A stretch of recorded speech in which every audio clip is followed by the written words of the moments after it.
Bismillahirrahmanirrahim. Assalamualaikum warahmatullahi wabarakatuh.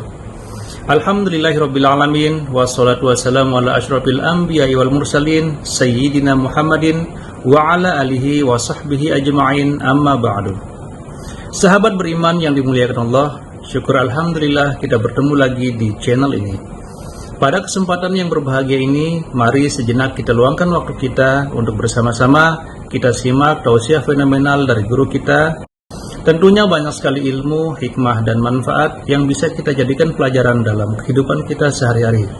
Berikut ini mari kita simak bersama isi tausiah beliau. Selamat mendengarkan. Assalamualaikum warahmatullahi wabarakatuh.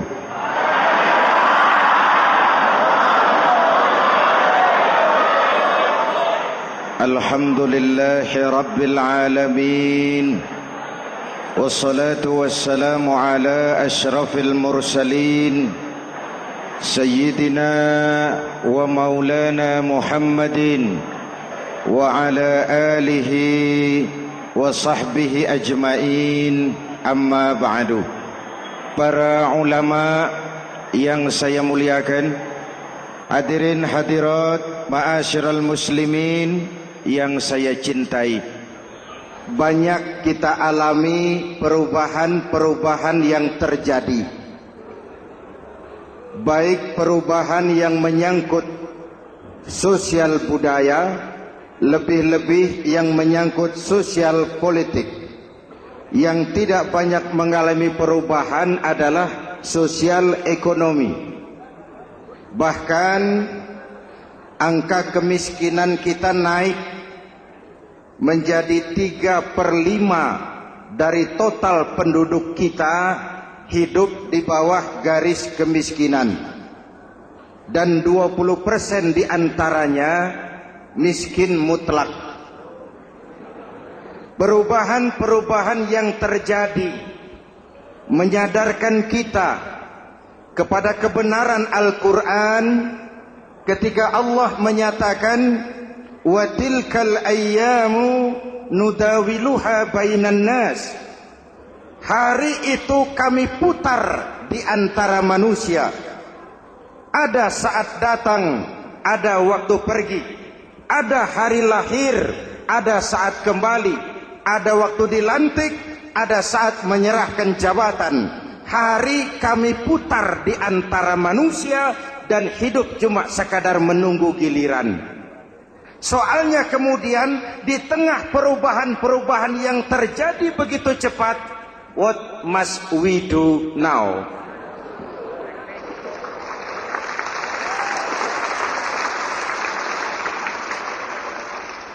Saya juga nggak ngerti itu. Yang penting kan penampilan.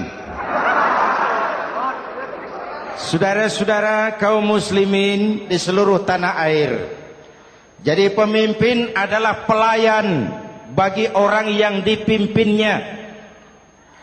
Okelah, perbaikan ekonomi, pembukaan lapangan kerja baru kita serahkan kepada pemerintah, karena kita percaya mereka orang-orang terpilih belaka yang dipilih dengan kepercayaan akan mampu membawa rakyat keluar dari kesulitan. Amin.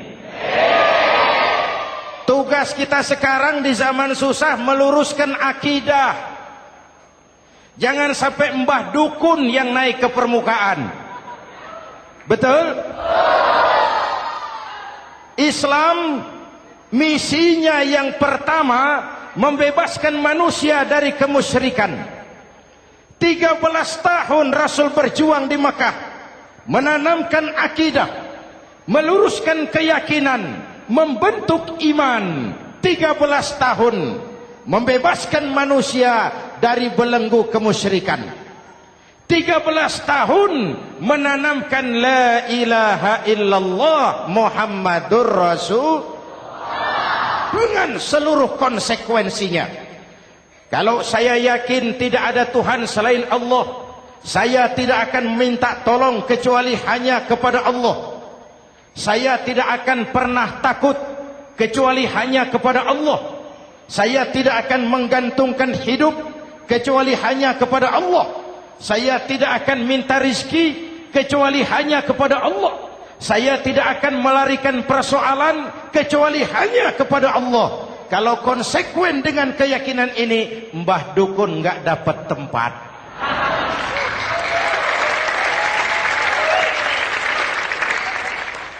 Akur? Ayo lihat secara sederhana. Saya sandaran di tiang. Tiangnya ambruk, sayanya jatuh. Saya sandaran di tembok, temboknya runtuh, saya juga runtuh. Saya sandaran kepada orang kaya, dia jatuh miskin, saya bangkrut. Saya sandaran kepada jenderal, dia pensiun, saya selesai. Tapi kalau saya sandaran hanya kepada Allah, Allah tidak akan pernah miskin, Allah tidak akan pernah lumpuh, Allah tidak akan pernah terpuruk, dan Allah tidak akan pernah berkurang kekuasaannya.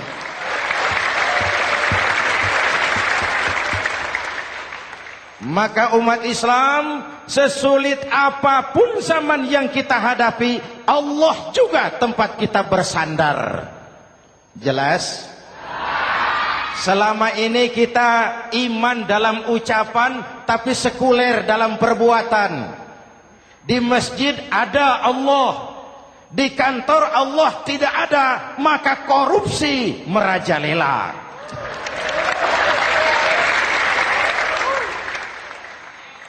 Di masjid ada Allah, di pasar Allah tidak ada, maka timbangan tetap curang. Kita iman dalam ucapan, tapi sekuler dalam perbuatan. Oleh karena itu, sesulit apapun zaman yang kita hadapi, iman jugalah pegangan kita. Allah juga tempat kita bersandar. Boleh zaman berubah, akidah jangan sampai goyah. Karena iman kita hidup, untuk iman kita berjuang, dan dalam iman kita ingin kembali menghadap Allah Subhanahu. Selama ini manusia Indonesia kita lebih banyak diisi otaknya, hati sering kosong, agama dangkal, akidah rapuh, moral rendah. Memang kemudian muncul banyak orang-orang pintar, cuma sayang tidak benar. Indonesia kita bangkrut, Indonesia kita terpuruk, Indonesia kita sakit parah kalau diurus orang yang cuma pintar tapi tidak benar. Kita perlu orang-orang pintar, tapi kita lebih perlu orang benar. Jelas?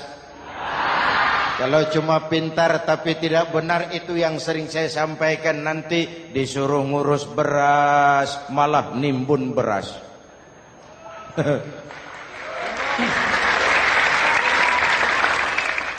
Disuruh ngurus laut malah jadi bajak laut. Disuruh ngurus hutan rame-rame jadi orang hutan. Jutaan hektar hutan Indonesia kita ini merupakan kekayaan sumber daya alam kita yang harus digunakan bagi sebesar-besar kemaslahatan rakyat. Yang disuruh ngurus hukum malah bikin hukum seperti pisau, tajam ke bawah, tumpul ke atas. Jangan heran lalu di masyarakat muncul street justice, pengadilan jalanan, sebagai refleksi dari ketidakpuasan melihat sikap hukum yang sangat berpihak. Kalau yang kecil salah, hukum cepat-cepat ditegakkan.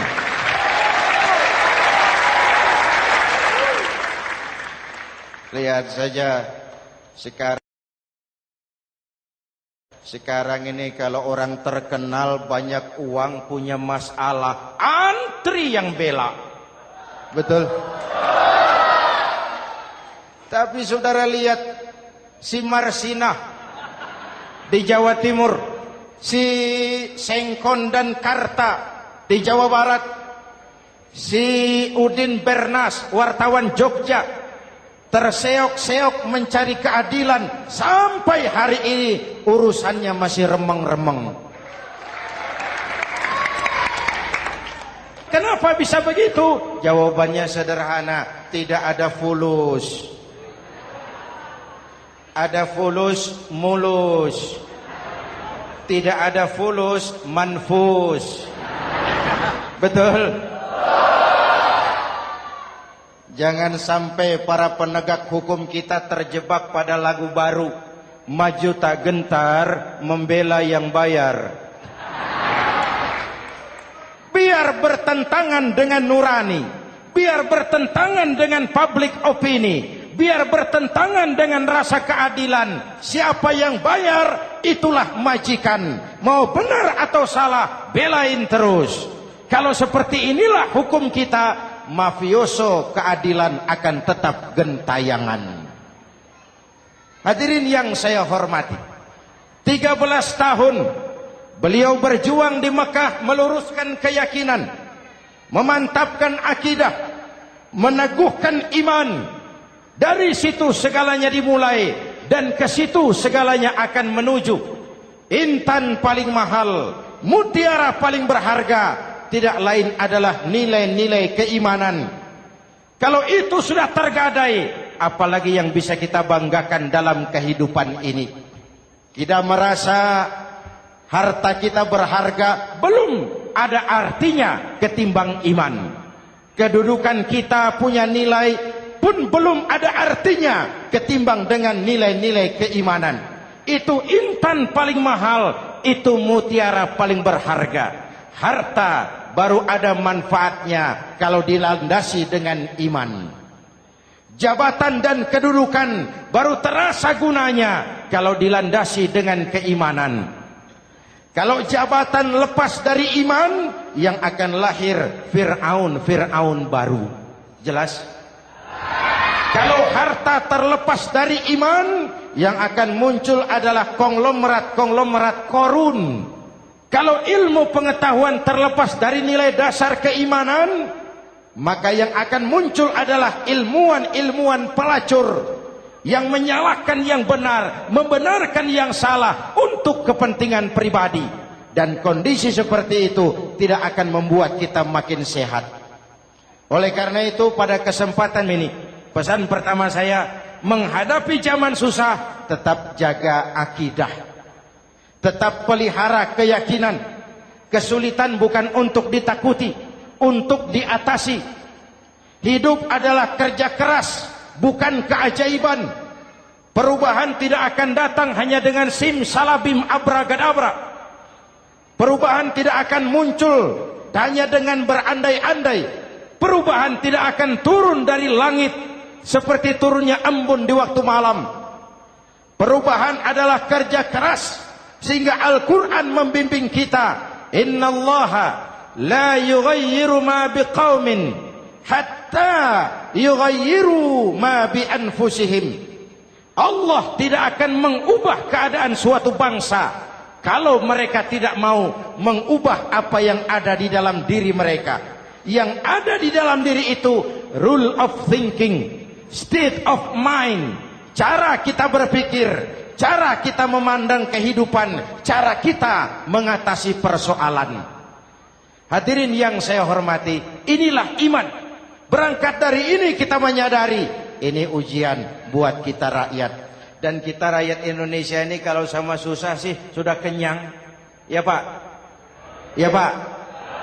Kita ini sebagai bangsa mengalami apa yang disebut oleh Bung Karno up and down.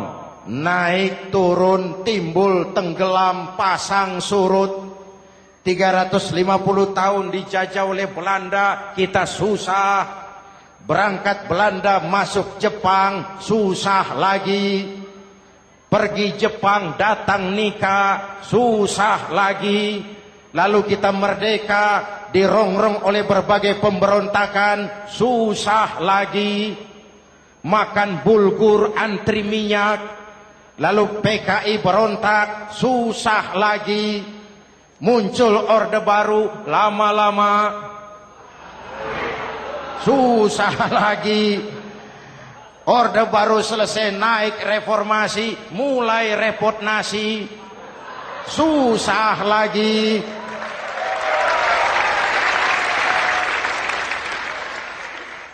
Kalau susah kita ini sudah akrab, sudah intim. Mestinya kalau sudah susah seperti itu, jangan salah sikap menyikapi kesusahan. Jangan sampai kita potong kompas, ambil jalan pintas, terjebak menghalalkan segala cara. Itu tidak akan menguntungkan. Itu tidak akan menyelesaikan. Kalaupun selesai nampaknya penyelesaian sesaat. Dan penyelesaian sesaat bukan penyelesaian yang sebenarnya. Karena itu tetaplah dalam koridor keimanan. Boleh zaman berubah, akidah jangan sampai goyah.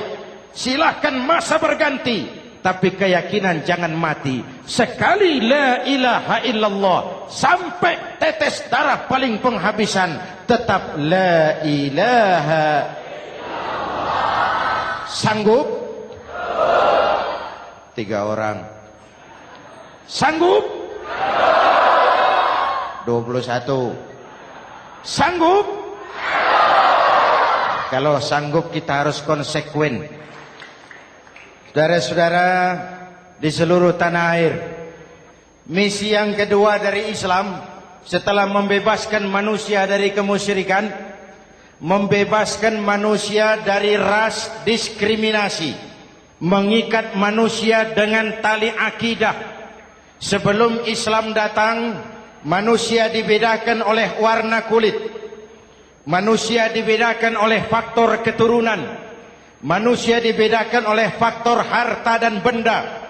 Adalah Rasul yang mengajarkan, innallaha la yanzuru ila suwarikum wala ila amwalikum walakin yanzuru ila qulubikum wa a'malikum. Allah tidak melihat potonganmu, Allah tidak melihat hartamu. Yang Allah lihat itu adalah hatimu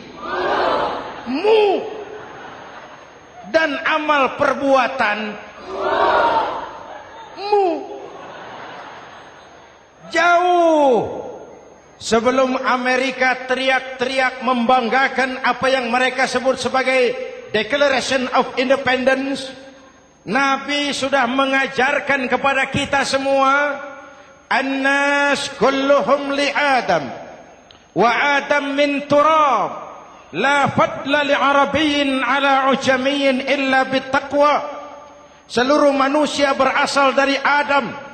Adam diciptakan dari tanah. Tidak ada kelebihan Arab dengan yang bukan Arab kecuali takwanya. Jauh sebelum Amerika mencanangkan bahwa semua manusia dilahirkan sama, that all men are created equal. Jauh sebelum itu Islam sudah membebaskan manusia dari ras diskriminasi. Apa dalam konteks kekinian? Menghadapi zaman susah tetap jaga kerukunan. Ya Pak? Ya Bu? Oi Bu? Menghadapi zaman susah tetap jaga kerukunan, baik antar umat seagama, antar umat beragama, maupun antar umat beragama dengan pemerintah. Menjaga kerukunan, jangan saling sikat sikut di antara kita. Sebab kalau sudah rukun, saya ajak berhitung, 1 ditambah 1 sama dengan, itu matematika namanya, hasilnya pasti. Tapi angka sosial hasilnya aneh. Saya ubah jadi angka sosial. Ayo kita berhitung lagi. 1 orang takut ditambah 1 orang takut sama dengan 2 orang setengah berani. Kenapa setengah berani? Karena sudah berdua. Tadi kan takut sendiri. Kalau sama-sama takut berkumpul jadi setengah berani. Kalau ditambah 1 orang takut lagi, Satu orang takut ditambah satu orang takut ditambah satu orang takut sama dengan 3 orang berani. Kenapa jadi berani? Karena sudah bertiga. Kita yang lemah, kita yang marginal, kita yang dikucilkan, bahkan kita yang dilecehkan, kalau mau rukun kita akan kuat dan tidak bakal dipermainkan orang.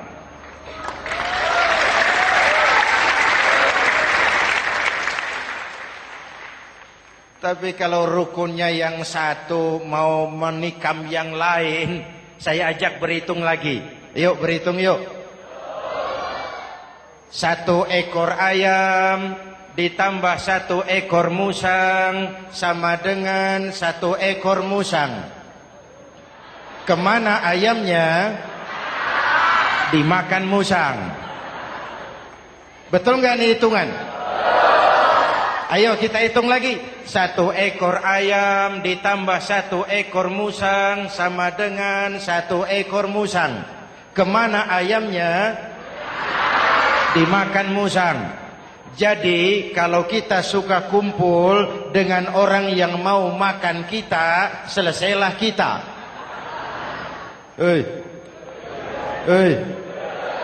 Maka kalau merasa kita ini ayam, yuk kumpul sama-sama ayam, pulang ke kandang ayam. Kalau ada ayam kumpul ke kandang musang, itu namanya ayam minum baygon. Jelas? Menjaga kerukunan. Pertama, antar umat seagama, sesama muslim harus saling menjaga, harus saling memelihara. Baik dia muslim yang jadi kapolri, baik dia muslim yang jadi kasat, baik dia muslim yang jadi pengusaha, baik dia muslim yang jadi petani, nelayan, guru, semua komit menjaga semangat kebersamaan, rukun antar umat seagama. Jelas? Jelas? Hadirin yang saya hormati, atas dasar itu saya ingatkan kembali, kita semua ingin persoalan terorisme dilepaskan kaitannya dari agama manapun. Tidak ada kaitannya terorisme dengan Islam, dengan Kristen, dengan Hindu, dengan Buddha. Tidak ada kaitannya terorisme dengan pondok pesantren.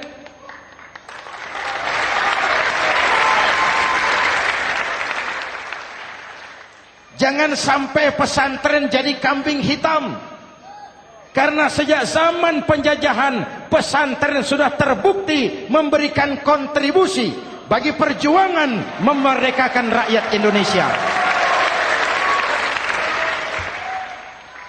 Rukun antar umat seagama.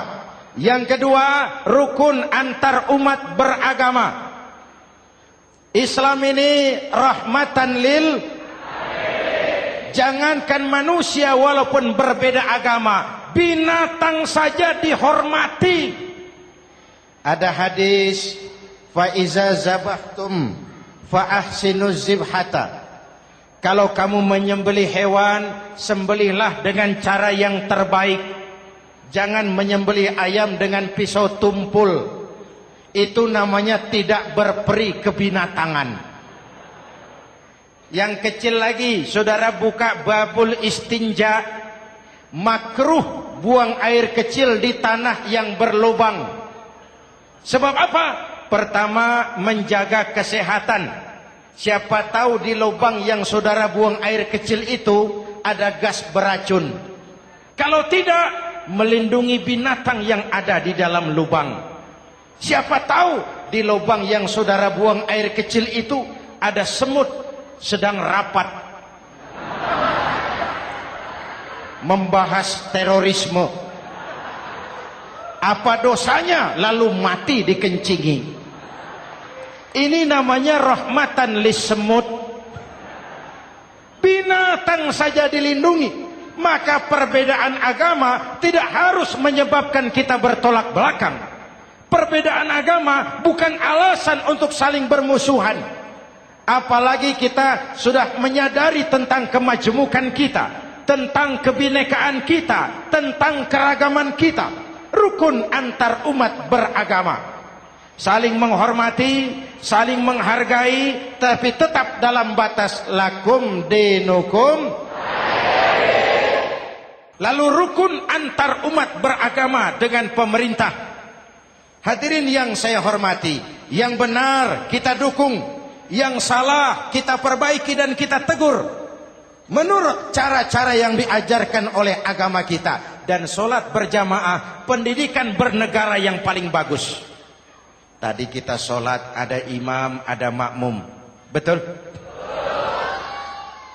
Makmum wajib ikut imam kalau imam benar sholatnya. Rakyat wajib ikut pemimpin kalau pemimpin benar mimpinnya. Masyarakat Islam ini loyal. Masyarakat Islam ini bukan pemberontak. Masyarakat Islam ini taat dan setia. Kapan? Kalau imamnya benar. Imam takbir, makmum. Imam ruku, makmum. Imam i'tidal, makmum. I'tidal. Imam sujud, makmum. Tapi kalau imam keliru, mestinya imam ruku malah sujud. Salah imam ini. Tegur. Siapa yang wajib negur? Makmum yang saf terdepan. Masya Allah, sangat luar biasa tausiah yang sudah disampaikan oleh guru kita. Sahabat beriman yang dimuliakan Allah, tetaplah di channel ini karena kajian ini belum selesai dan masih banyak lagi hal-hal menarik yang akan disampaikan oleh beliau. Mari kita lanjutkan kembali. Selamat mendengarkan. Anggota DPR,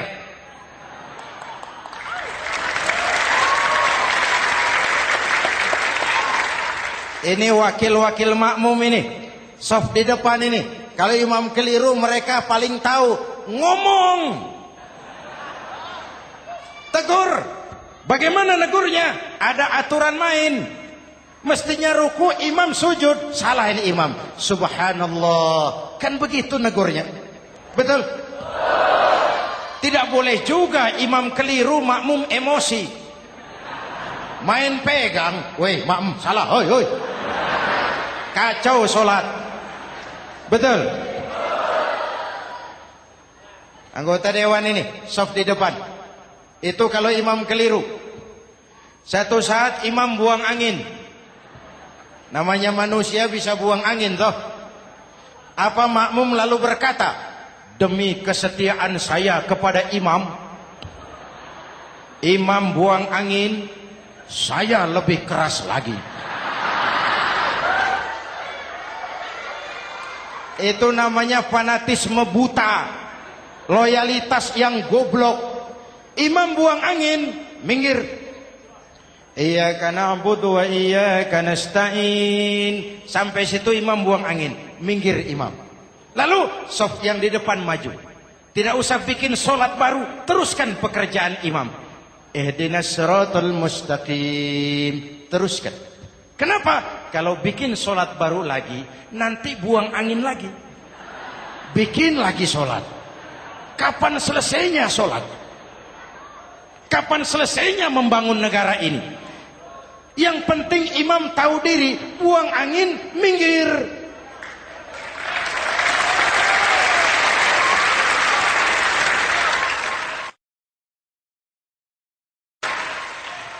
Ini kacaunya sholat berjamaah kita sekarang. Kacaunya negeri kita sekarang. Banyak imam sudah buang angin, gengsi. Diam aja merasa nggak punya salah. Dikasih tahu sama makmum, imam tadi buang angin ya, malah jawab sedikit. Apa kalau sedikit lalu tidak batal sholat itu? Mekanisme kehidupan sosial yang diatur lewat tuntunan sholat berjamaah. Sehingga Nabi berpesan, kun imaman muta'an au ma'muman muti'an fala takun thalisan jazu'a. Kalau jadi pemimpin, jadilah pemimpin yang ditaati. Kalau jadi makmum, jadilah makmum yang mentaati. Jangan jadi golongan ketiga pemecah belah. Di depan tidak jalan, di belakang takut, ditaruh yang di tengah, di depan didorong, yang belakang ditendang. Ini namanya biang kerok. Saudara-saudara, dari uraian singkat ini saya ambil beberapa catatan pokok. Pertama, kalau ada intan paling mahal, kalau ada mutiara paling berharga dalam hidup kita, itu tidak lain adalah karena keyakinan. Hidup jadi indah, hidup jadi berharga, hidup jadi berarti kalau didasari atas sebuah keyakinan. Dan keyakinan itu tidak lain adalah nilai iman kita, akidah kita kepada Allah Subhanahu wa taala. Yang kedua, tetap menjaga kerukunan. Sesulit apapun zaman yang kita hadapi, kita tetap harus menjaga semangat kebersamaan. Kita harus tetap menjadi lem perekat yang menjaga keutuhan, baik sebagai bangsa maupun sebagai umat. Perbedaan adalah wajar, harus dihormati sebagai ciri kehidupan berdemokrasi. Tapi jangan perbedaan menjadi sebab kita bermusuhan, dan jangan perbedaan menyebabkan kita saling berpecah belah. Hormati perbedaan, jangan perbedaan dipandang sebagai permusuhan. Dengan akidah yang kuat dan kebersamaan yang kokoh, ayo kita hadapi kesulitan, kita atasi kesulitan, dan dengan kerja keras untuk menyongsong hari esok yang lebih pasti. Mari kita Fatihah, semoga Allah memelihara kita bangsa Indonesia.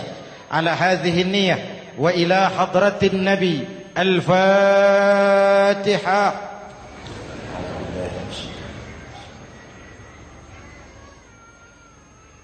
Iyyaka na'budu wa iyyaka nasta'in. Ihdinas siratal mustaqim. Siratal ladzina an'amta 'alaihim. Bismillahirrahmanirrahim. Amin.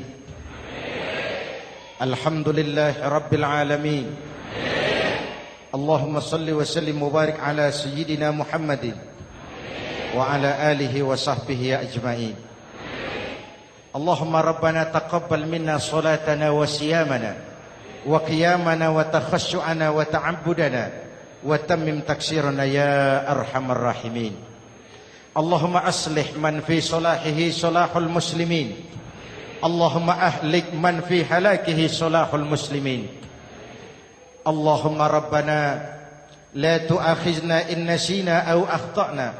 Rabbana wa la tahmil alaina isran kama hamaltahu ala alladhina min qablina.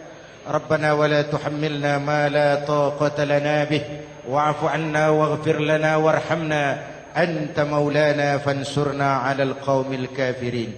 اللهم اجعلنا من السعداء المقبولين ولا تجعلنا من الأشقياء المردودين. أفضل ما قلته أنا والنبيون من قبلي لا إله إلا الله.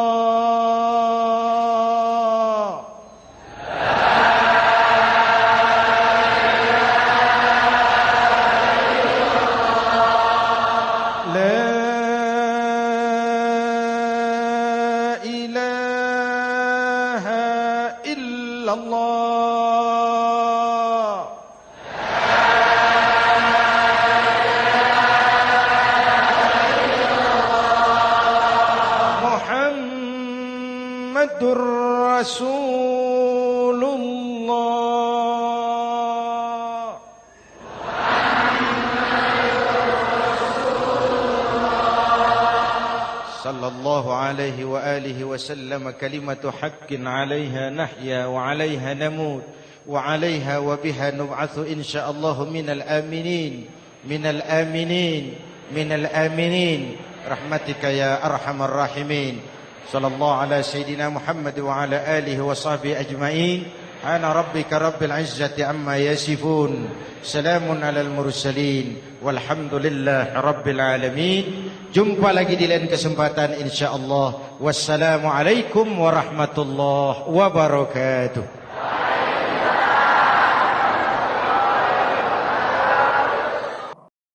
Alhamdulillahirabbil alamin. Demikianlah tausiah penuh ilmu, hikmah dan manfaat yang sudah kita dengarkan bersama dari guru kita Sahabat beriman yang dimuliakan Allah, mari kita doakan guru kita, semoga beliau diampuni segala dosa-dosanya dan dilapangkan kuburnya. Dan buat sahabat semua yang sudah setia menyimak tausiah ini sampai selesai, saya ucapkan terima kasih banyak. Doa dan harapan saya, semoga sahabat semua selalu diberikan kesehatan, dimudahkan segala urusannya, dan dilancarkan rezekinya. Amin ya robbal alamin. Demikian yang dapat saya bagikan, kurang lebihnya mohon maaf. Sampai bertemu lagi di kajian berikutnya. Wabillahi taufiq wal hidayah, waridho wal inayah. Wassalamualaikum warahmatullahi wabarakatuh. Setelah kita mendengarkan bersama tausiah yang sangat luar biasa dari guru kita, sekarang mari kita lanjutkan aktivitas kita masing-masing. Semoga apa yang sudah disampaikan oleh beliau menjadi ilmu yang bermanfaat dalam kehidupan kita sehari-hari. Selamat beraktivitas buat sahabat semua dan sukses selalu. Sampai bertemu lagi di video berikutnya. Wassalamualaikum warahmatullahi wabarakatuh.